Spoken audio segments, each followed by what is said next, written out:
अजमेर के कृष्णगंज थाना क्षेत्र में रहने वाली शहर के नामचीन स्कूल की 11वीं कक्षा की छात्रा के साथ गैंगरेप और ब्लैकमेल करने के मामले में पुलिस ने 4 और आरोपियों को गिरफ्तार कर लिया है। एसआईटी की टीम गठित करने के बाद यह कार्रवाई की गई है। जिला पुलिस अधीक्षक देवेंद्र कुमार बिश्नोई ने बताया कि असलम, रज्जाक, मुबारक और इमरान इनको गिरफ्तार किया गया है और यह इंस्टाग्राम पर लड़कियों को फ्रेंड रिक्वेस्ट भेजते थे और एक्सेप्ट करने के बाद उन्हें दुष्कर्म और रुपए के लिए प्रताड़ित करते थे।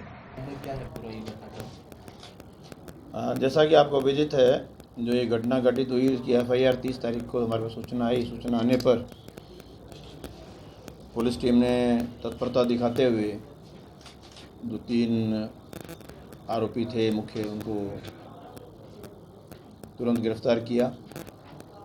गिरफ्तार कर जिनमें 2 बालिग थे, 1 नाबालिग था, उनसे जो पूछताछ हुई, उस पूछताछ और इस घटनाक्रम को देखते हुए श्रीमान आईजीपी मैम के द्वारा एक एसआईटी का गठन किया गया, जिसमें 12 अधिकारी शामिल हैं, जिसमें 2 एडिशनल एसपी सुपरविज़न के तौर पर मेरे नीचे, additional SP city and additional SP सिकाऊ व सीओ नॉर्थ उसमें मेन आईओ हैं, वह सीओ सिकाऊ व उसके साथ local SHOs, cyber expert and हमारे जो डीएसटी के कुछ मेंबर उसके टीम के सदस्य हैं।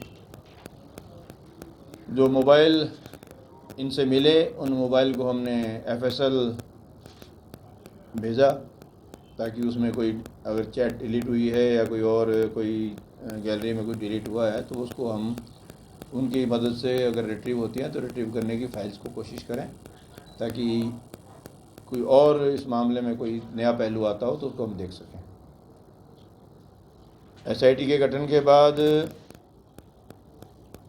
जो है उस टीम ने काम शुरू किया और इस घटना में जो अन्य 4 अभियुक्त थे, असलम, रजाक, इमरान व मुबारक, इनकी मैं डिटेल्स आपको दे देता हूँ। असलम खान पुत्र गुलाब कटात, उम्र 19 साल, सारनिया, तहसील ब्यावर, जिला ब्यावर, हाल मदरसा रोड, राती डांग, अजमेर।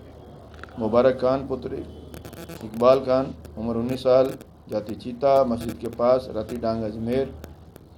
रजा खान पुत्र स्वर्गीय राजू कठात, 19 साल, ब्यावर नाड़ी, तहसील मसूदा, हाल पीर बाबा की डांग के पास, राती डांग, अजमेर।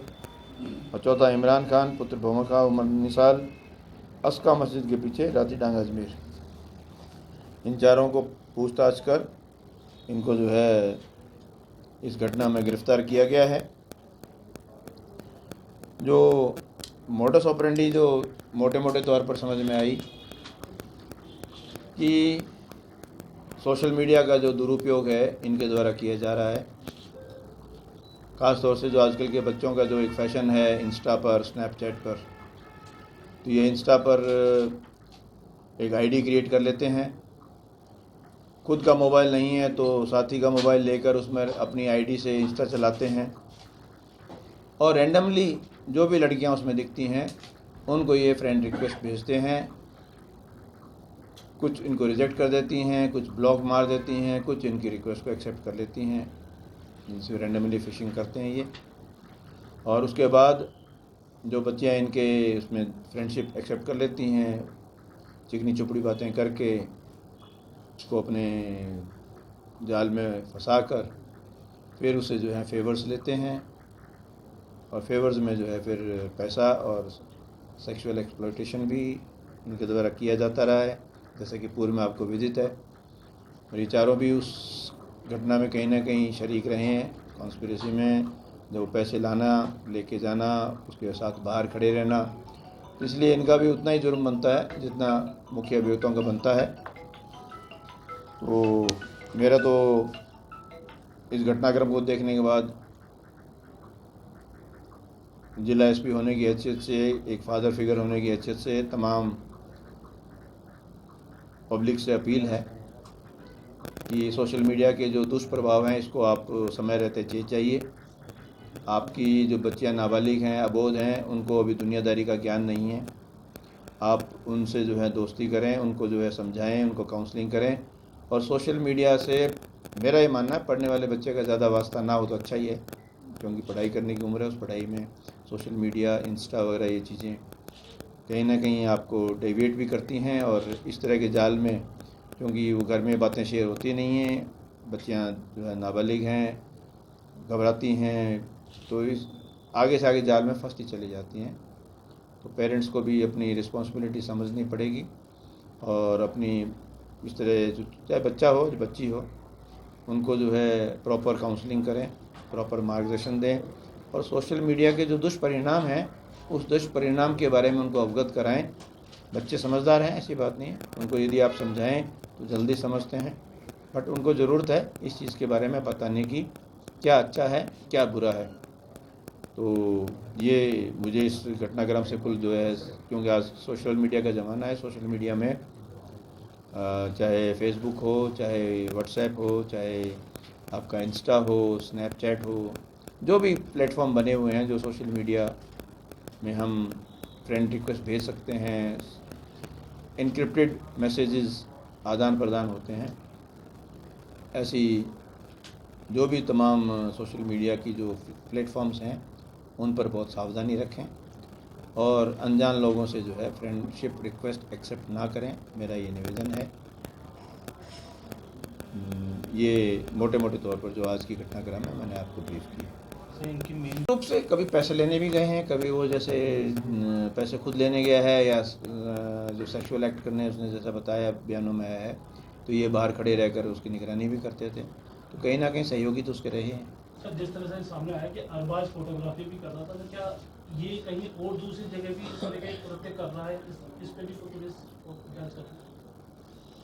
इस बारे में हमने विचार किया, पूछताछ की, और उस पूछताछ में जो फोटोग्राफी का जो हमें आजकल लेटेस्ट पता लगा, कोई लैब नहीं है जिसमें कोई बहुत ज़्यादा इसके पास जो जैसे लैब में सामान होता है, पहले पुराने ज़माने में तो फिल्म्स हुआ करती थी, ये आजकल इंस्टा वाले जो हैं ये मौके पे खड़े रहते हैं, वहाँ जो ग्राहक आते हैं उनकी फ़ोटो खींचते हैं, और पेन ड्राइव के माध्यम से जो है आपके मोबाइल में वाईफाई के माध्यम से उस फ़ोटो को आपको प्रेषित कर देते हैं, और जितनी फ़ोटो खींचते हैं उसके पैसे हाथों हाथ ले लेते हैं। तो ये अभी तक तो मौके तौर पर यही है कि क्योंकि इंस्टा एक जो अपना 7 वंडर्स जो बना है, 7 वंडर्स पर पर्यटक खूब आते हैं देखने के लिए, तो फैमिली के साथ भी आते हैं, यूथ जो है अपने दोस्तों के साथ भी आते हैं, लड़कियां भी अपनी सहेलियों के साथ आती हैं, तो कहीं ना कहीं एक कारण तो बनता है कि फ़ोटोग्राफी के माध्यम से आपसे किसी से दोस्ती हो जाती है, फ़ोटोओं का आदान प्रदान होता है, मोबाइल के नंबर किसी न किसी रूप से होते हैं आप, तो एक अनजान व्यक्ति से आपकी अनावश्यक जान पहचान बढ़ती है, तो वो भी एक कहीं ना कहीं बाद में दुख का कारण सबब बन सकता है। सर, अब तक कितनी पीड़िताएं सामने आई है? अभी तक एक के अलावा कोई पीड़िता नहीं आई है, क्योंकि अब संपर्क तो देखो ऐसा है, आप किसी भी इंस्टा आईडी उठा के देख लो, उसमें आपको 100 अगर दोस्ती की हुई है तो 50 लेडीज से मिल जाएगी, उनको हमने देखा भी है, लेकिन ऐसा हमें कहीं आपत्तिजनक कोई चीज़ कई जगह नहीं मिली है। लेकिन जैसा कि आपको मैं बताऊं, दूसरी बच्ची का नाम आया था, नाबालिग है, छोटी है, हमने जो है उनके पेरेंट्स से पता करने की कोशिश की तो पता लगा कि वो छुट्टियों में बाहर गई हुई है। तो हमारी विडम्बना ये है कि जब तक कोई कंप्लेनेंट हमारे पास ना आए तो चलाकर कई चीज़ें हम नहीं कर पा सकते। कोई कंप्लेनेंट आएगा हमारे पास, हम बिल्कुल उसमें जो है त्वरित कार्रवाई करेंगे, उसमें बिल्कुल दिक्कत नहीं। पीड़िता की जिसने दोस्ती करवाई, क्या कहीं वो या किसी तरह से ब्लैकमेलिंग का? वो मैंने आपको बताया ना, वो पेरेंट्स के साथ बाहर गई हुई है, यहाँ है ही नहीं। तो जो अब तक हमारी अगर होता तो हम हमारे महिला कांस्टेबल को, महिला SHO को भेज के उससे पता करवाते कि उसके साथ भी कहीं ऐसा तो नहीं हुआ है, लेकिन चूंकि अब किसी तरह की उससे बातचीत नहीं हो पाई तो हम इस बारे में कोई कमेंट मैं नहीं कर पाऊँगा। ये जो देखिए, रूप से करा है तो मिशन के तहत किया है क्या? अभी तक ऐसी मेरे सामने कोई बात आई नहीं कि जो कोई किसी तरह से कोई एक बहुत ऑर्गेनाइज्ड वे में कोई गैंग जैसे ऑपरेट होती है वैसा कोई मैं पहले भी कहता रहा हूँ, मेरी पूर्व में भी बहुत बड़ी धारणा रही है, सोशल मीडिया का दुरुपयोग हो रहा है। इसका दुरुपयोग समाज को बड़ा प्रभावित कर रहा है, समाज को बड़ा दिग्भ्रमित कर रहा है, यूथ को जो है पटरी से उतार रहा है। तो इसका कहीं ना कहीं हमारे को पेरेंटल कंट्रोल करके इसको जो है चेक करना पड़ेगा। ऐसा कोई आपराधिक रिकॉर्ड भी नहीं मिला है अभी तक, कोई ऐसा हमारे पास रिकॉर्ड नहीं है। सर, इन चारों की प्रॉपर क्या करते हैं लोग? कोई स्टूडेंट वगैरह तो नहीं है? 19 साल की उम्र है, सब लेबर क्लास हैं। कोई न कोई पहले जो एक खाती का काम कर रहा है, एक फोटोग्राफी काम कर रहा है, कोई कहीं कोई बहुत ज़्यादा कहीं जॉब कर रहे हो, ऐसा कुछ नहीं है। मैनुअल लेबर करने वाले लोग हैं। ये खाली टाइम में अपनी जो है ये टाइम पास करने के लिए, मस्ती मारने के लिए इस तरह की हरकतें करते हैं।